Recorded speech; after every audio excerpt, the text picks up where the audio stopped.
బుద్ధి ఉందా? ప్రతిపక్ష హోదా ఎవరు ఇస్తారే? ప్రజలు ఇస్తారు. నాకు ముఖ్యమంత్రి ఇస్తే నేను అసెంబ్లీకి వస్తానంటే నేను ముఖ్యమంత్రి ఎవరిస్తారు? ప్రజాస్వామ్యంలో ప్రజలు ఓట్లేస్తారు. ఏ పార్టీని ఎక్కడ కూర్చొని పెట్టాలో వాళ్ళు డిసైడ్ చేస్తారు. మీరు చేసిన అరాచకాలు అన్యాయాలు చూసిన తర్వాత మీరు ప్రతిపక్ష హోదా కూడా తగరనే ఉద్దేశంతో 11 సీట్లు ఇచ్చారు. ప్రతిపక్ష పార్టీ కావాలంటే ఎన్ని సీట్లు కావాలి? 18 కావాలి. 18 ప్లస్ 19 కావాలి. 17.5 ప్లస్ 1 18.5 19 కావాలి. 19 ఉంటే వస్తుంది. అప్పుడు ఇవ్వరు.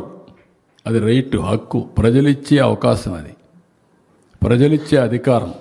రాజకీయ ప్రభుత్వం ఇచ్చేది కాదు ఇవన్నీ. ఇంతకుముందు 94లో కాంగ్రెస్ పార్టీ ప్రతిపక్ష హోదా ఇవ్వలేదే. 26 మంది గెలిచారు. అప్పుడు ఇవ్వలేదు. ఎందుకు ఇవ్వలేదు? వాళ్ళు అడగలేది, మేము రావనలేదే. వాళ్ళు అప్పుడు వాళ్ళకు ప్రజాస్వామ్యం అంటే తెలుసు కాబట్టి. బెదిరిస్తే వచ్చేదనుకుంటే ఎట్టవుతుందండి? ఎక్కడ బెదిరిస్తావు? ఎందుకు ఇస్తారు? ఆ రోజులు అయిపోయినాయి. బ్లాక్మెయిల్ చేసే రోజులు కూడా అయిపోయినాయి. ఇంకా మళ్ళా గొలగరాయి డ్రామా, కోడికత్తి డ్రామా, గొడ్డల వేటు డ్రామా. గొడ్డల వేటు గుండెపోటు నేను నమ్మాలా? ఇప్పుడు కూడా నేను నమ్మాలా? నీళ్ళు ఇస్తే నీళ్ళు ఇవ్వలేదని నేను నమ్మాలా?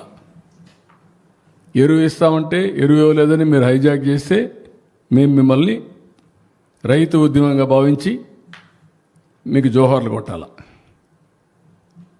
వాళ్ళు దగ్గర పెట్టుకొని పనిచేయండి మీరు.